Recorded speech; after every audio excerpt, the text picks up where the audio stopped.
기도드리시겠습니다. 거룩하시고 은혜가 넘치시는 하나님 아버지, 예수께 영광과 찬양과 경배를 올려드립니다. 죄인 줄 몰랐던 저희에게 죄인을 알게 하시고 십자가의 부활로 오셨던 영혼을 살리시고 대속의 은총을 완성하신 주님께 감사를 드립니다. 아멘. 뒤돌아보면 저희를 지으신 뜻대로 세상과 구별되게 살지 못하게 하고 늘 부족함과 연약함으로 살아왔음을 고백하고 회개합니다.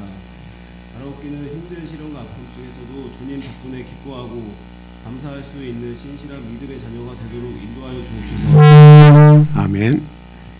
오늘 이 시간도 아버지의 은혜로 물들게 하시어 구원받고 영적으로 성숙할 수 있도록 하게 하시고 오직 말씀과 기도로 온전히 순복하고 복음을 전하는 거듭난 주님의 자녀로 세워주옵소서.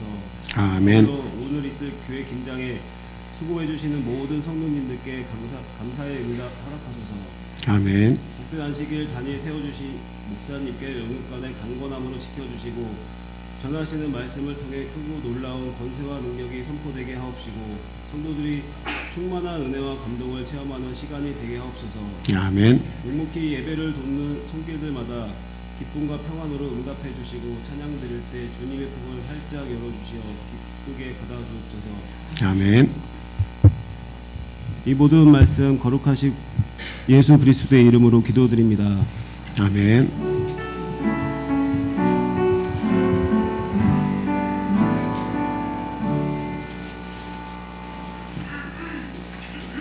네, 성가대 찬양 읽겠습니다.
감사합니다. 자, 이어서 이상민 집사님의 구원의 원리 발표가 있겠습니다.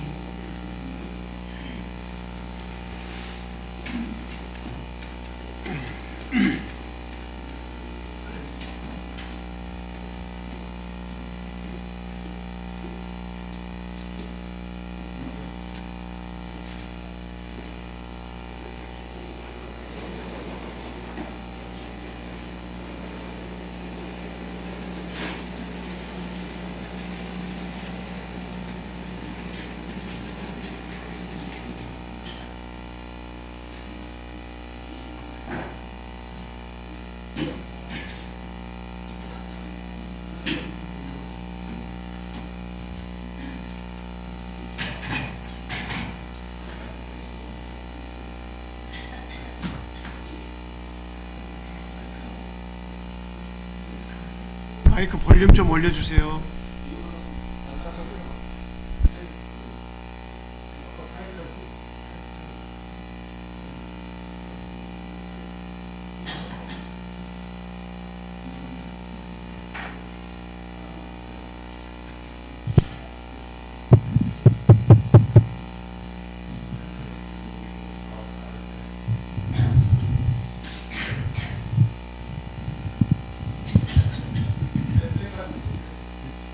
이렇게 꽂고 있어. 아니, 손을 이렇게 떨까봐. 이렇게 될까봐.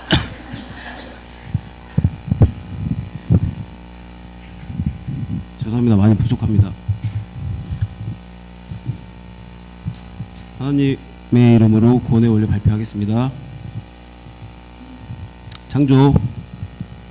하나님께서 천지 만물을 여섯 동안 창조하시고 여섯째 날에 인간을 하나님의 형상대로 지으셨습니다.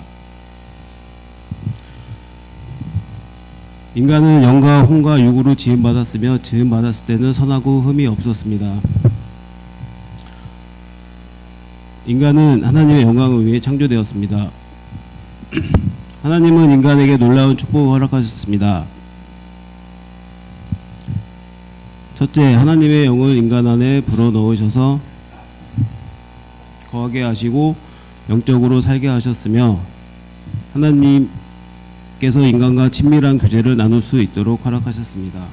둘째, 에덴 동산을 만드셔서 의식주의 염려가 없는 평안하고 행복한 삶을 누리게 하셨습니다. 셋째, 영원히 살도록 하셨습니다. 그러나 한 가지 법을 주셨습니다. 즉 선악을 알게 하는 나무의 열매를 먹지 말라. 먹는 날에는 반드시 죽으리라 라는 법이었습니다. 이 명령만 지키면 영원한 행복을 누리며 살 수 있었습니다. 타락.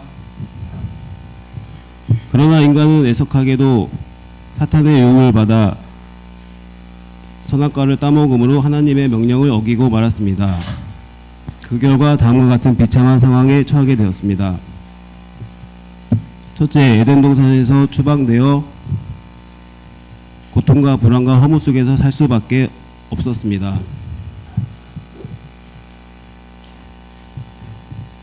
둘째, 육과 혼과 영이 죄로 오염되고 본성이 심각하게 타락했으므로 완전한 선을 행하여 구원을 얻을 수 있는 능력을 상실하고 말았습니다.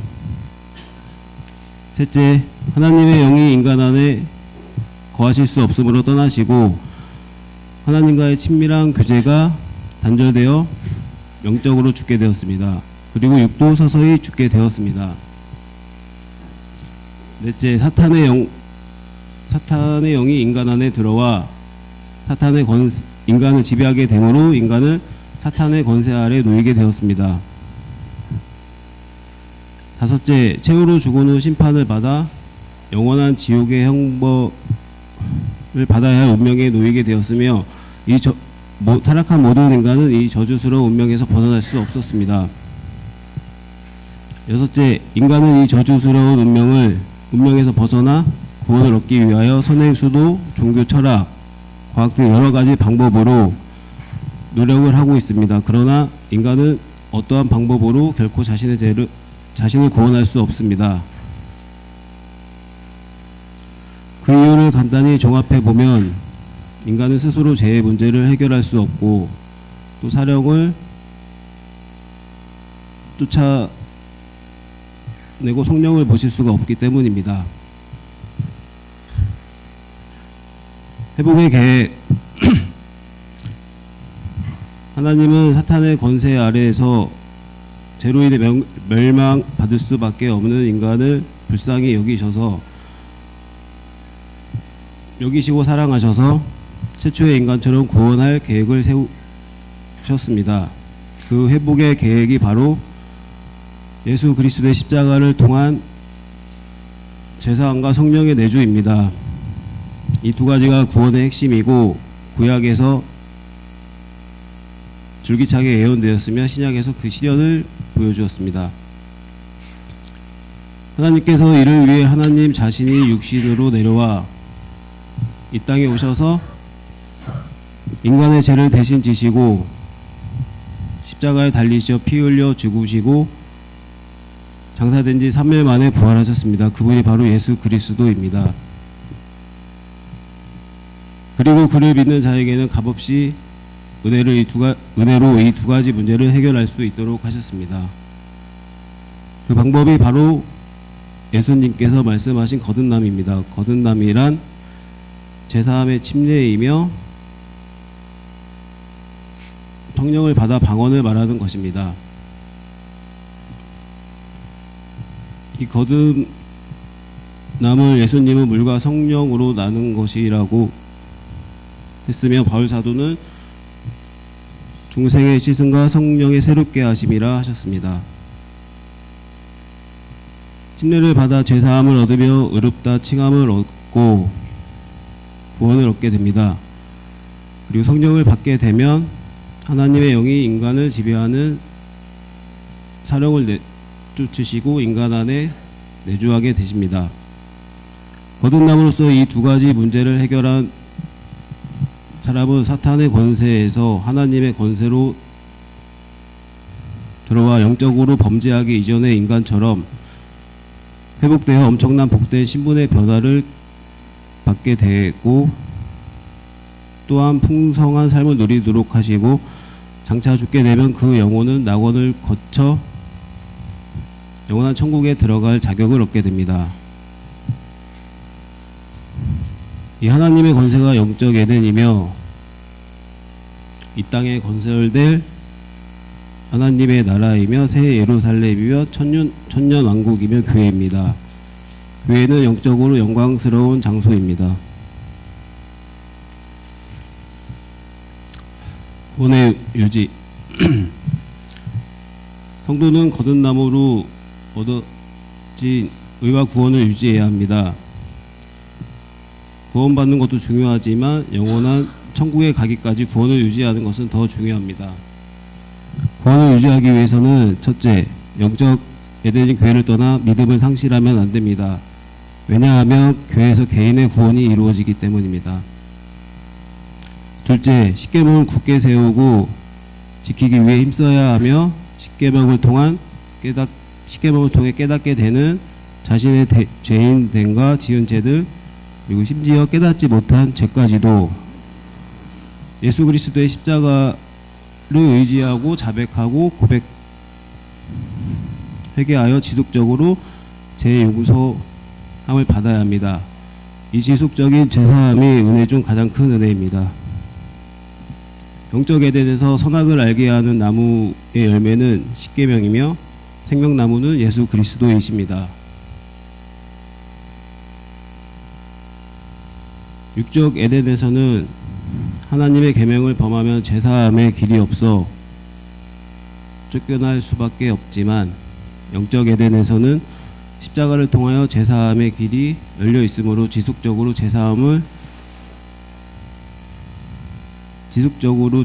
머물러 있을 수 있습니다. 그러므로 영적 에덴에 있는 사람은 육적 에덴에 있는 사람보다 더 축복된 상태라고 볼 수 있습니다. 예수 재림과 심판.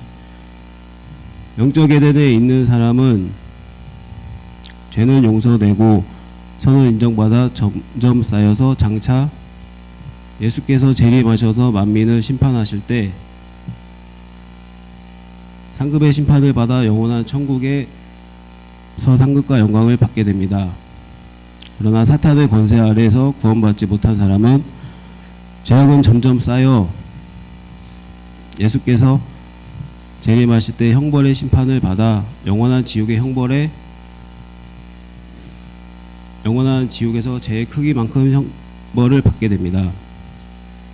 만일 믿음을 소홀히 하여 교회를 떠나 죄 가운데서 방황하게 되면 구원을 상실하여 영원한 지옥에 들어가게 됩니다. 이러한 사람은 더 큰 형벌을 받습니다. 차라리 믿지 않았던 것이 좋았을 것입니다.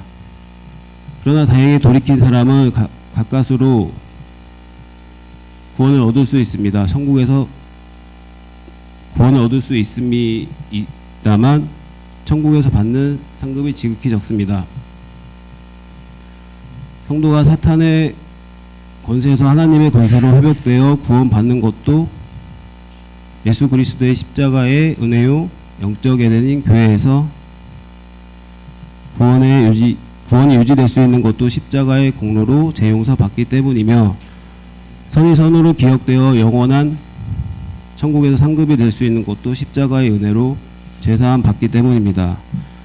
그러므로 성도는 자기의 공로를 자랑할 것이 아무것도 없고 오직 인간에게 구원을 주신 하나님의 은혜와 예수 그리스도의 십자가만을 높이고 자랑해야 되는 것입니다. 아멘.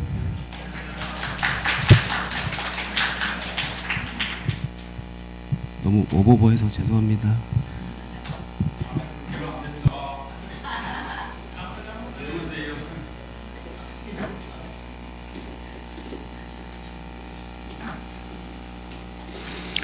예, 밖에 그리고 들어오는 여기 예배당 입구에 등은 끄지 마세요. 1시간만 켜놓으면 됩니다. 제가 켜놓으면 또 어떤 분이 끄고 하는데 1시간만 이렇게 끄지 마시고 밝게 교회당 들어오는 입구는 밝게 켜주시기 바랍니다. 그리고 저희들이 10분간 예배 전에 기도하는 시간을 지금 가지자고 말씀을 드렸죠. 커피 한잔 하시는 것도 중요하고 다 중요한데 기도는 습관인데 그런 습관을 좀 드리도록 같이 동참해 주시면 좋겠습니다. 밖에 기다렸다가 예배 때 딱 맞춰서 들어오지 마시고 한 10분 정도 미리 먼저 들어오셔서 기도하고 예배 드리도록 함께 해주시면 감사하겠습니다. 예수 그리스도 이름으로 하나님 말씀 전하겠습니다. 오늘 제목은 진정한 승리입니다. 우리 본문 말씀 두 구절 찾아서 같이 읽어보도록 하겠습니다. 고린도전서 15장 57절 말씀입니다. 자, 우리 함께 읽겠습니다. 자, 시작. 우리 주 예수 그리스도로 말미암아 우리에게 승리를 주시는 하나님께 감사하노니 아멘. 자, 로마서 8장 37절 말씀도 같이 읽겠습니다. 로마서 8장 37절 말씀입니다. 자, 시작. 그러나 이 모든 일에 우리를 사랑하시는 이로 말미암아 우리가 넉넉히 이기느니라. 아멘. 사람들은 종종 이렇게 이야기합니다. 오르면 다 이기게 돼 있어. 오르면 이기게 돼 있어. 이렇게 이야기를 하죠. 근데 어때요? 현실에서 나타나는 상황은 그와 정반대일 때가 상당히 많습니다.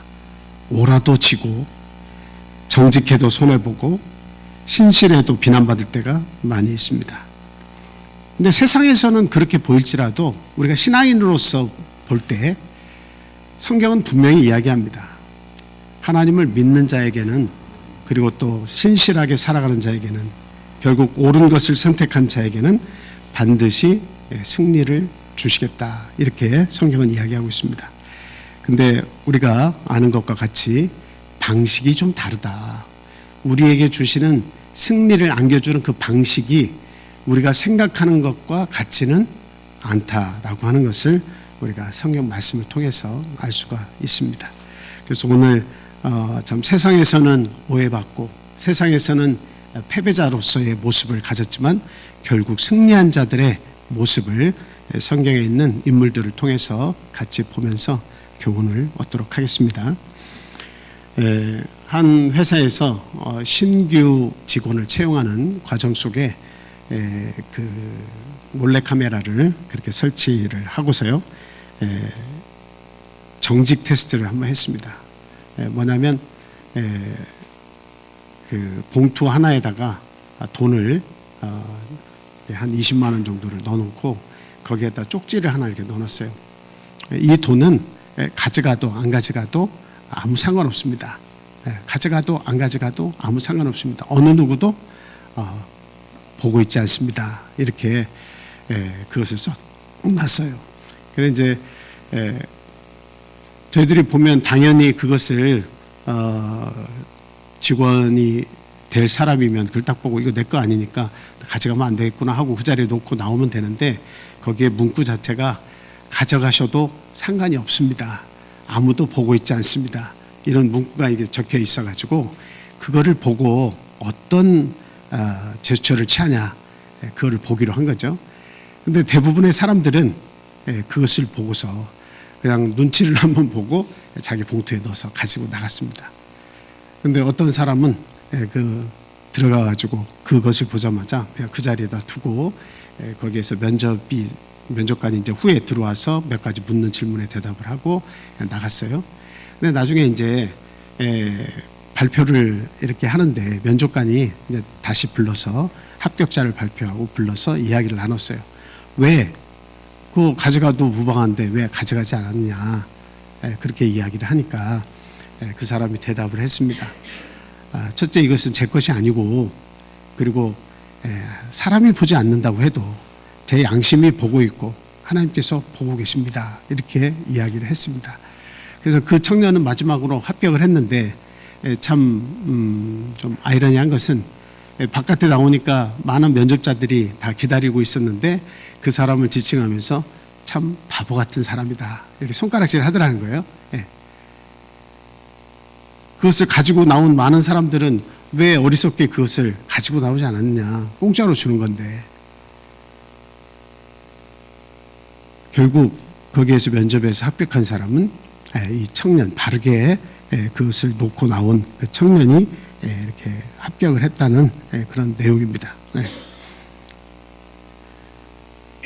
많은 사람들에게 바보처럼 취급을 받고 또 많은 사람들에게 미련하다고 취급을 받는, 오해를 받는 그런 경우도 많이 있습니다. 세상에서는 즉시 이겨야만 그 사람이 이겼다고 생각을 해요. 뒤에서 가가지고 몇몇 사람이 알든 모르든 조용하게 그 상황이 뒤바뀌어서 이겼냐 졌냐, 그거에는 관심이 별로 없습니다. 그러니까 순간 지금 선택을 통해서 나타난 현상을 보고 이것이 이겼냐 졌냐, 내가 생각하는 대로 됐냐 그렇지 않았느냐라고 하는 것 때문에 사람들은 그것을 평가하고 그것으로 판단을 할 때가 많이 있습니다. 근데 우리가 옳기 때문에 항상 이기는 것만 아니에요. 옳으니까 당연히 이기겠지, 진리는 반드시 이겨, 그 말은 맞아요. 근데 옳기 때문에 항상 이기는 것이 바로 오는 것은 아니다. 하지만 성경은 옳았기 때문에 결국 이긴다, 이렇게 이야기를 하고 있습니다.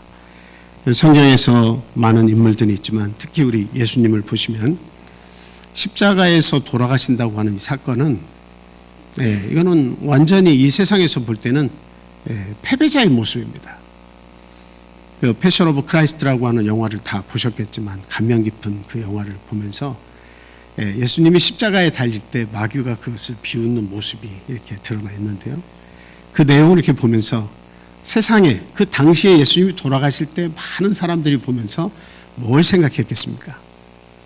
참 많은 사람들을 3,000명, 5,000명 그 기적을 가지고 먹이고 설교 말씀 천국의 복음을 전한다던 그 사람, 그리고 자신의 왕국이 있다는 것을 끊임없이 전파한 예수가 지금 십자가에 지금 달려있지 않느냐라고 하는 사실이죠. 모든 것이 끝났다. 그는 패배했다.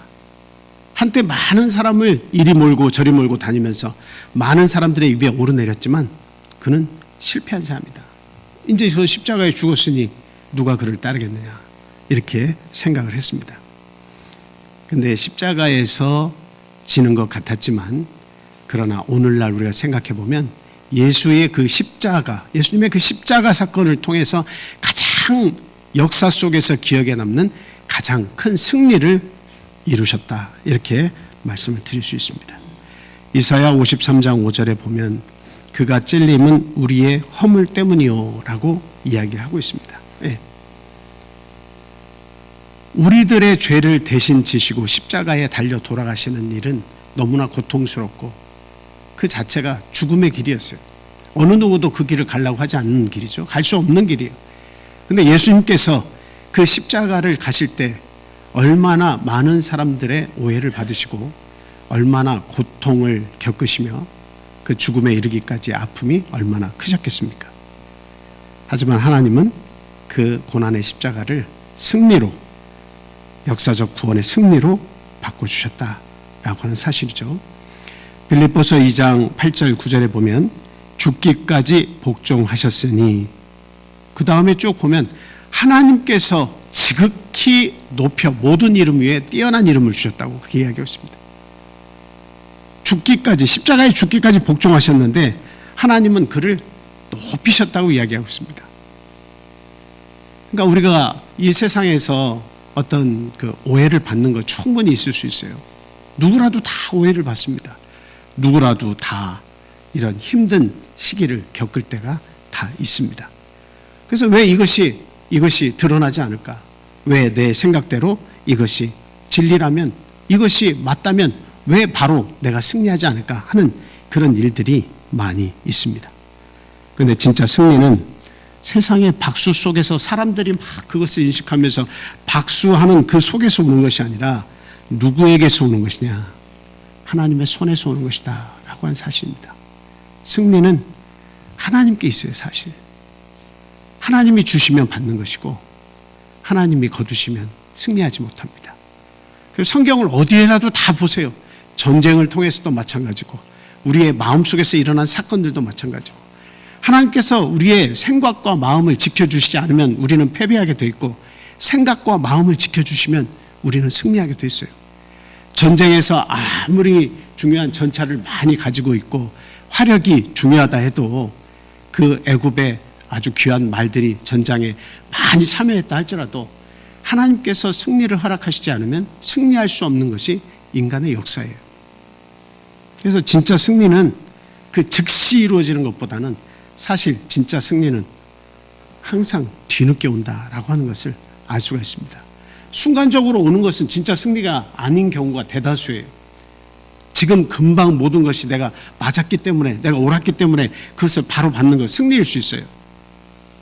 그런데 시간이 지나서 성경에서 말하는 승리는 시간이 참 많이 지나고 오는 승리들이 굉장히 많다는 것을 이야기를 하고 있습니다. 여러분이 잘 아시는 아브라함 같은 경우도 아브라함의 그 소원이 뭐였어요? 대를 잇는 겁니다. 네. 믿음의 대를 이어주는 건데 25년 걸렸어요. 그 안에 얼마나 많은 마음의 상처도 있을 수 있고 마음고생이 심했겠습니까? 그렇죠? 이런 말할 수 없었어요. 25년 걸렸어요. 그리고 여러분 잘 아시는 요셉이 이제 어렸을 때 떠나서 그 10년이 훨씬 지난 그 시간이 되어서 총리가 됐죠. 그냥 바로 하나님은 총리를 만드실 수도 있지만 그 고난의 과정을 거기다 넣어서 그리고 나서 총리를 만드셨다라고 하는 거예요. 그러니까 누가 요셉을 승리했다고 그렇게 볼 수 있겠습니까? 종으로 팔려가서 형제들의 미움을 받고 또 노예로 팔려간 곳에서 오해를 사서 또 감옥에 들어가고 거기까지의 인생을 보면 승리했다라고 박수 쳐줄 사람은 아무도 없어요. 근데 그 과정이 있었기 때문에 하나님은 그 과정을 통해서 어떻게 하신 거예요? 네, 총리로 가게 만드신 거예요. 그래서 마지막 감옥까지 가게 한 것. 잘 생각해 보세요. 감옥에 가서 거기에서 떡 굽는 관원장, 술 따르는 관원장을 만나게 하신 것이 뭡니까? 그게 애굽의 총리가 되는 지름길로 가는 길을 하나님께서 미리 예배해 놓으신 거예요. 네. 그리고 왜 하필 아라비아 상인에게 팔려가가지고 애굽으로 갔습니까? 하나님께서 예비하신 거예요. 형제들은 그를 죽이고 싶고 형제들은 그를 자기의 가문에서 그 이름을 지우고 싶어서 죽이고 싶어 안달이 났지만 하필 하나님께서 아라비아 상이 그 곁을 지나가게 하시고 거기에서 요셉을 샀단 말이죠. 어디로 가는 거예요? 애굽으로 가는 상인이었어요. 애굽은 당대 가장 큰 나라의 제국 중에 제국입니다. 근데 그곳으로 가게 하셔서 노예에 팔리게 하시고 하필이면 보디발 장군의 집, 아주 권위 있는 그런 장군의 집으로 팔려가게 하시고 그리고 거기에서 오해를 사서 또 감옥으로 가게 하시고 거기에서 장관들을 만나게 하시고 결국은 총리가 되게 하셨다. 아주 그냥 어떻게 보면 우리가 볼 때는 인생이 참 이게 기가 막히다. 어떻게 하나님 믿는 사람이 저런 고난의 시간을 가질 수 있을까? 이렇게 생각할 정도로 상당히 긴 시간 동안 외로움과 싸웠지만 하나님께서 만드시는 승리하게 하시는 그 코스를 제대로 밟은 사람이 요셉이었다라고 하는 거예요. 그래서 성경에서 요셉에 대해서 항상 하는 말은 형통하였더라 이렇게 얘기하고 있습니다. 형통하였더라.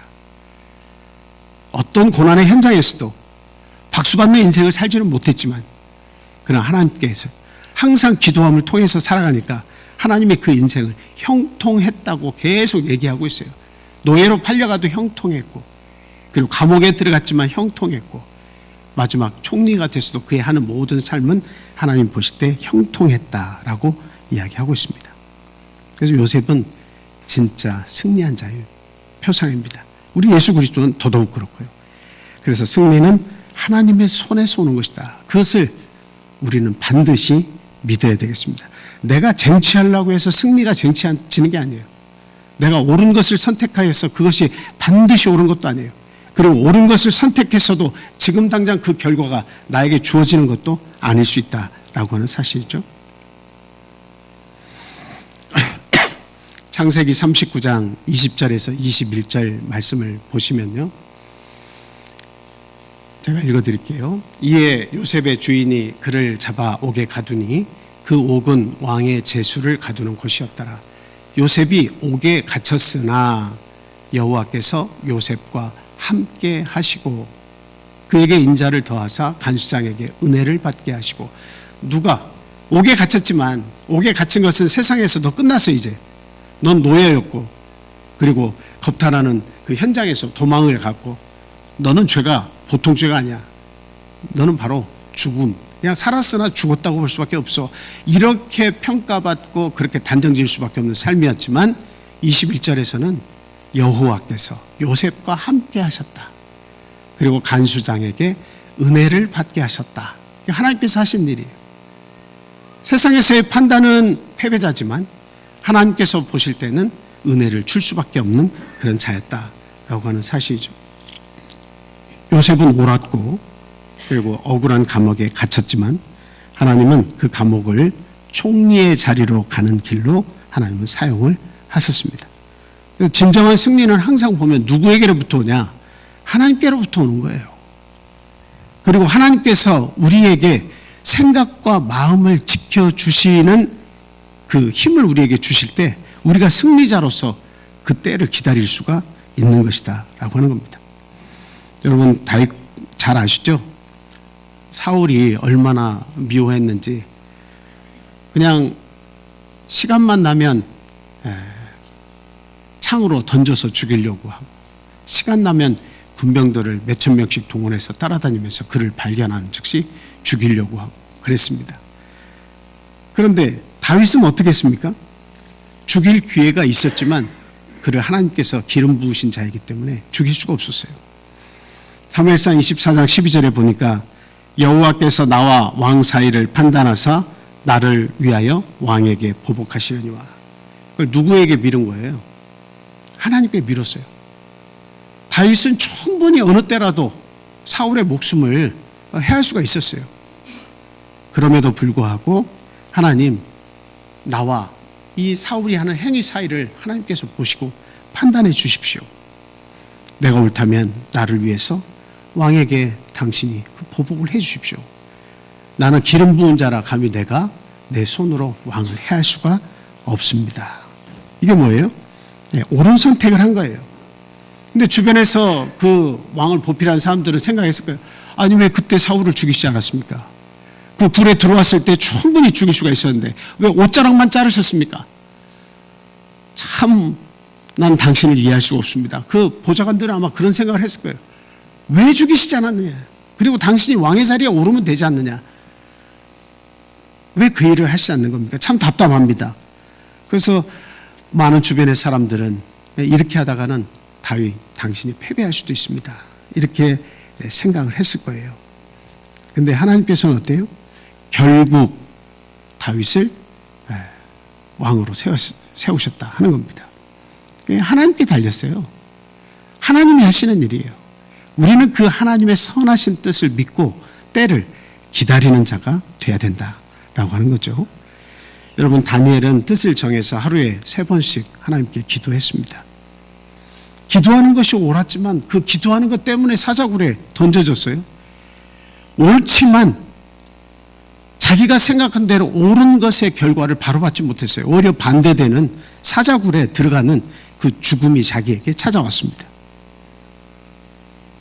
그런데 사자굴에 던져졌을 때 하나님은 그 사자굴에서 다니엘을 건져주셨죠. 그래서 그 왕이 어떻게 해요? 그가 너를 사자들의 입에서 구원하셨음이니라 이렇게 얘기하고 있습니다. 다니엘서 6장 27절 말씀이에요. 그가 너를 사자들의 입에서 구원하셨습니다. 사자들의 입을 막으시고 그 배고픈 사자들, 굶주린 사자들을 꼼짝 못하게 하나님께서 막으시고 거기에서 다니엘이 죽지 않도록 하나님께서 보호하셨단 말이죠. 근데 죽이라고 사자굴에 넣으라고 어명을 내린 그 왕이 와서 하는 말이 하나님께서 너를 사자들의 입에서 구원하셨다라고까지 이야기를 하게 했습니다. 사람들의 눈에는 끝났다. 이제 다니엘도 총리로서 끝났다. 그 대적들은 얼마나 기뻐하며 즐거워하고 환호성을 질렀겠습니까? 근데 사람들의 눈에는 패배였지만 하나님께는 계획된 승리였다라고 하는 사실이죠. 우리가 알아야 되는 것은 그래요. 성경에 곳곳에 많은 인물들이 어떻게 승리했나, 어떻게 승리하는 삶을 역사적으로 살았나 하는 것들이 다 기록에 나와 있습니다. 제가 지금 이야기한 몇 명 말고도 많은 믿음의 사람들이 마찬가지예요. 특히 우리가 이 구원의 복음이 미지의 세계로 전파되는데 바울 사도의 그 전도는 정말 이루 말할 수 없는 큰 영향력을 끼쳤죠. 근데 그 바울 사도의 모습을 보면 매번 40에 하나 감한 매를 5번이나 태장에 맞고 죽을 뻔한 고비들을 한두 번 넘긴 게 아니에요. 배에 타서 죽임을 당할 뻔했고 못 먹고 추위와 싸우면서도 얼마나 많은 그런 고통을 겪었습니까? 사람들이 볼 때 저렇게 사는 것은 승리자로서의 삶이 아니에요. 죽임을 당했을 때는 혀를 차고 아이고 복음 전한다고 하더니 매 맞고 다 죽어가게 생겼네. 저 사람에게 무슨 미련이 있을까? 내가 무슨 미련이 있어서 그의 복음을 듣고 따라다닐 수 있을까? 나도 복음 따라다니면 저런 삶을 살 거 아니야? 매 맞아서 죽을 뻔한 그런 삶을 살 거 아니야? 많은 사람들에게는 바울 사도의 삶이 패배자로서의 모습처럼 비춰졌을 수도 있습니다. 그런데 바울이 복음을 전하지 않았더라면 오늘날에게 여기에 있는 우리들이 어떻게 하나님의 말씀을 깨닫고 그 진리 가운데 거할 수가 있었겠느냐 하는 것입니다. 그래서 우리가 진 것 같은 승리가 우리 삶 속에 곳곳에 있다는 사실을 알아야 됩니다. 진 것 같지만 결국 진 것이 아니라 결국 승리할 수밖에 없는 그러한 사실들이 있다는 것을 우리는 분명히 알아야 되겠다. 그래서 오늘 말씀의 핵심은 이겁니다. 꼭 옳아서 이기는 것은 아니다. 옳기 때문에 나중에 가서는 이기지만 꼭 옳다고 해서 지금 당장 승리가 오는 것은 아니다라고 하는 사실이죠. 그래서 진정한 승리는 내가 이루는 것이 아니라 누구에게 맡길 때 그 승리가 오는 거예요? 하나님께 맡길 때 그 승리가 오게 돼 있다라고 하는 사실입니다. 때때로 하나님은 지는 길을 통해서 이기는 길로 우리를 이끄십니다. 패배자의 모습 같고 한 발 뒤로 물러서는 것 같이 하실지라도 우리가 하나님을 신뢰하면 마지막까지 신뢰하면 반드시 하나님은 우리의 삶을 승리의 길로 이끌어 주신다는 거예요. 고린도후서 4장 17절 말씀에 보니까 우리가 잠시 받는 환난은 영원한 영광을 이루게 하려 함이라고 이야기하고 있습니다. 우리가 잠시 받는 환난은, 그러니까 환난을 받을 때는 사람들이 좋아할 수가 없죠. 여러분들의 삶 속에서 아픔이 오고 오해가 있고 나는 신실하게 산다고 살지만 많은 사람들이 나를 배반하고 떠나고 그런 일들이 많이 있어요. 근데 그런 일들이 잠시 받는 환난이라고 이야기하고 있습니다. 근데 이 잠시 받는 환난 기간이 지나고 나면 뭐가 우리에게 온다는 겁니까? 영원한 영광의 중한 것을 우리에게 이루게 하신다. 결국은 뭐예요? 이기게 하신다. 믿는 자들에게 넉넉한 이김을 우리에게 허락하신다라고 하는 사실이죠. 그래서 지금 패배처럼 보이는 그런 시간들, 오해받는 시간들이 우리에게 있을지라도 장차 올 영광을 준비하는 과정이다. 이렇게 보시면 되겠습니다.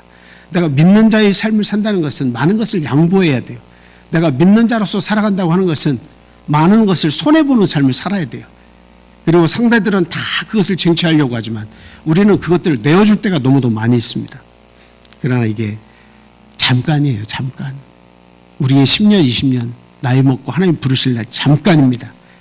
그러나 그 잠깐의 시간이 지나고 나면 말할 수 없는 지극히 크고 영원한 영광이 우리에게 임한다라고 하는 사실이죠. 그래서 하나님은 결과를 보시기도 하지만 결과보다는 뭘 보시냐? 우리의 오름을 더 기뻐하십니다. 여러분들이 정말 마음속으로 이것이 옳다라고 하는 그와 같은 확신을 가지고 계신다면 하나님은 그것을 지켜주실 거예요. 나의 그 오름을 지켜주실 거예요. 내가 진실되다라고 하는 것을 정말 깨끗한 진실을 가지고 있으면 반드시 하나님은 그것을 지켜주십니다. 그런데 사울은 외적으로 보면 성공을 한 사람이에요. 많은 백성들의 사랑을 받고 그는 모든 전쟁에서 승승장구했습니다. 그러나 결국 어때요? 하나님에게 버림을 받았어요. 다윗은 도망자 신세였습니다. 아주 미친 짓을 해가면서 그 블레셋 진영에 들어갔다가 나오고 얼마나 기가 막힌 삶을 살았는지 몰라요. 도망자였지만 하나님께서 인정하신 사람이에요. 그를 승리자로 하나님께서 세우셨습니다.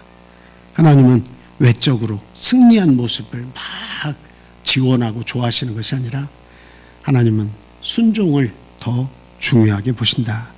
그리고 진실한 마음을 하나님은 반드시 아신다라고 하는 거죠. 그리고 속히 얻는 승리는 우리 인간의 승리가 개입이 됐을 때가 굉장히 많아요.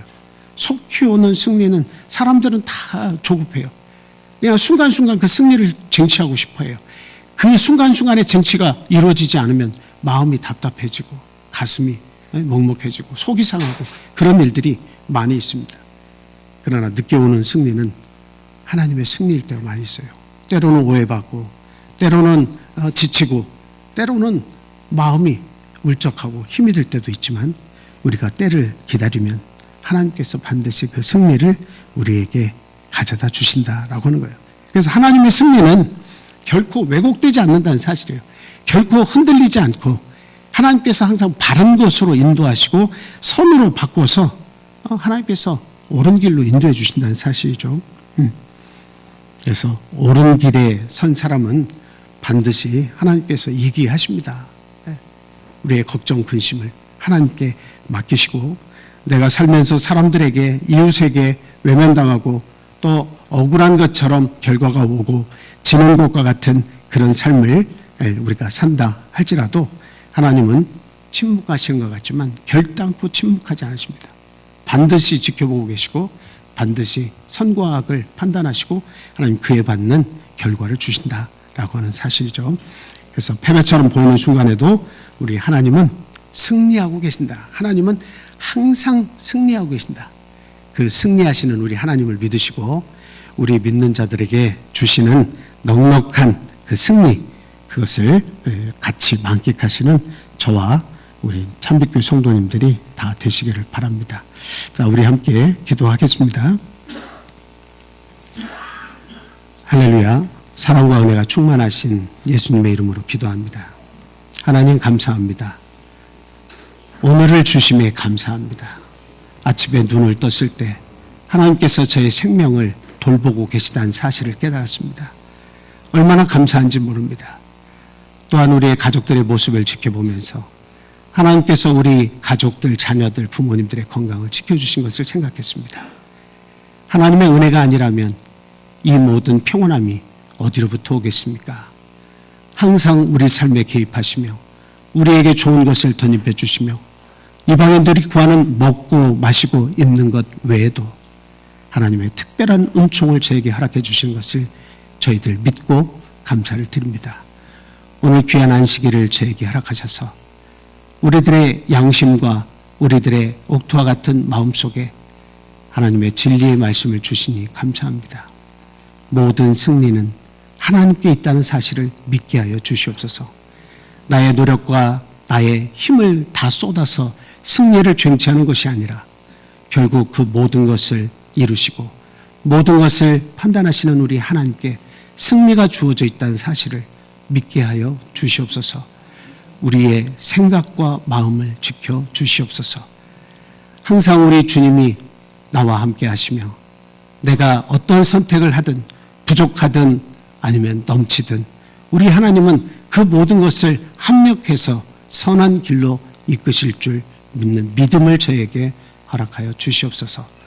때로는 그 결과가 금방 나타나지 않고 3년, 5년, 10년 많은 세월이 흐른 뒤에 그 결과가 나타날지라도 결국 믿음 안에서 옳은 선택을 한 자에게는 하나님께서 반드시 승리로 갚아주신다는 사실 믿게 하여 주시옵소서.